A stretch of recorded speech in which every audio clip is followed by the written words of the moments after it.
Okay, Assalamualaikum. Welcome again to our class. For this night, we're going to discuss the learning styles. No? Under pa rin to siya sa topic na the learner. No? So, another factor that makes your students differ from one another is learning style. So, learning style is the way a person processes, internalizes, and studies new and challenging material. So, one of the examples ng learning styles is yung dinesign and dinevelop ni Dr. Rita Dun and Dr. Kenneth Dun. No? So, at eto siya, no? Yan yung Dun and Dun learning style model, no? Sa learning style na to, meron tayong mga stimuli which are the environmental, emotional, sociological, physiological, and psychological, no? So, sa environmental, sa strand na to, no? Yung strand na to, it refers to these elements, no? Elements ng light, sound, temperature, and seating arrangement. So there should be arrangement here. So, for example, some people need to study in a cool and quiet room, and others cannot focus unless they have music playing and it is warm. No? So yun yung environmental. So, in my case, I cannot study kapag malakas yung kapag maingay, no? And kapag dim yung light, I cannot focus on that. But other students or other learners can focus on dim light. But in my case, I cannot focus in studying with dim light, no? In terms naman sa temperature, yung iba nakakapag-study sila kapag malamig, no? Others, hindi nakakapag-study pag malamig. So, iba-iba yung preferences ng bawat learners. And kung anong best fit sa kanila, then yun din dapat yung masusunod, no? Para ma-boost pa yung learning nila.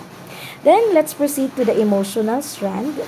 Again, this contributes, no, to the learning of the learners. No? Sa emotional naman, this strands includes the following elements, no? The motivation, responsibility, task persistence, and structure. No? For example, some people must complete a project before they start a new one, and others work best on multiple tasks at the same time. No? Tulad ko, in my case, it varies, no? Depende. Minsan, kailangan kong tapusin yung isa. Minsan naman, dapat kong ma-startan yung isa para makaproceed ako sa ibang work, no? So, that's it. It depends on my mood, no?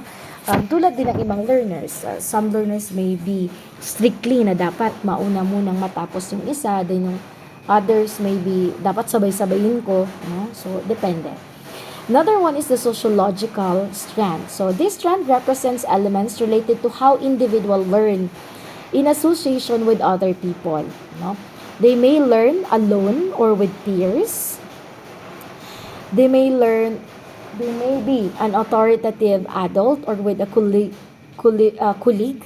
and learning in a variety of ways or in routine patterns. So depende. No? So for example, a number of people need to work alone when tackling a new and difficult subject, while others learn best when working with colleagues. No, depende. No, so in my case also, I can learn with my own, but other students or learners may not learn with their own because yun yung mga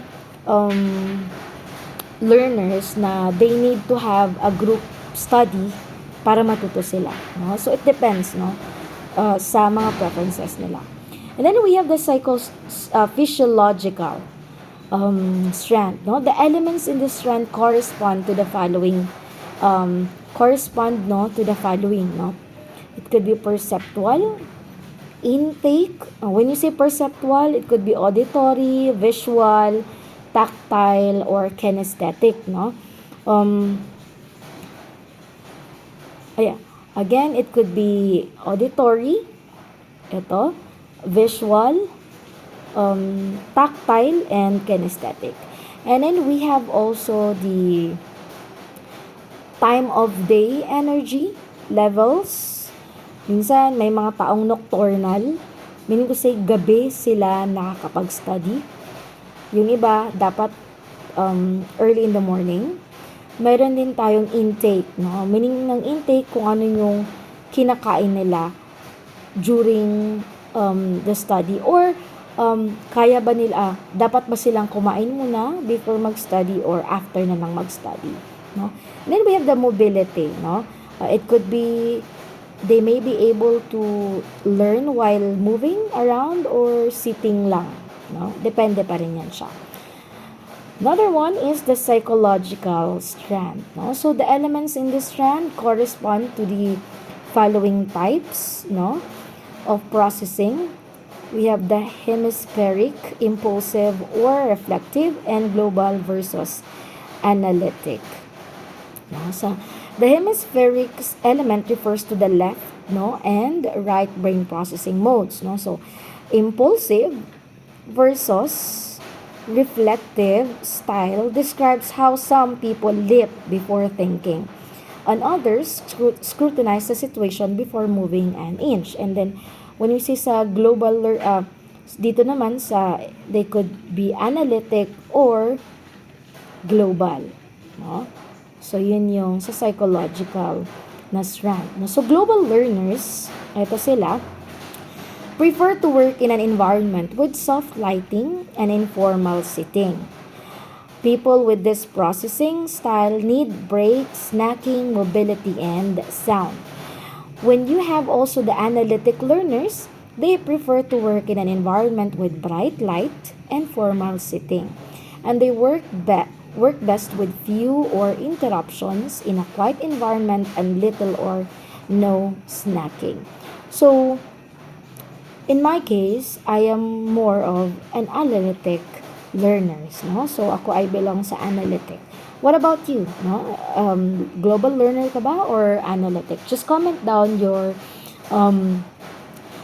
preference, no? Kung kayo ba'y under sa global or analytic. Okay, so I think that's it for the done and done learning style model. Let's proceed naman sa pinaka-common. Na-discuss yung VARC learning style, no?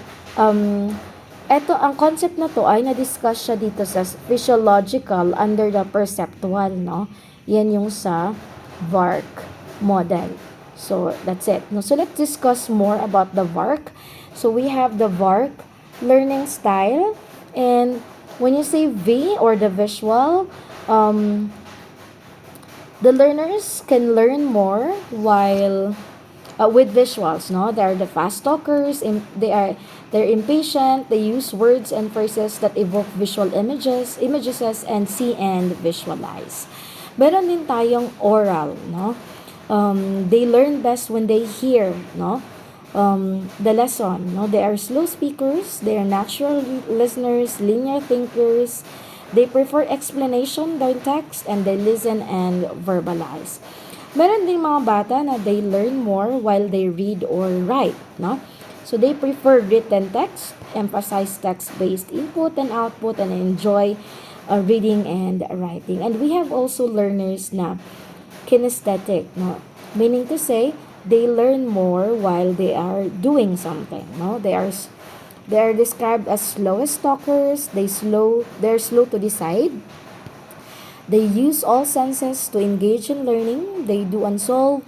They prefer hands-on approaches, and they learn through trial and errors. So that's the VARC learning style. So I think that would be all for the learning styles.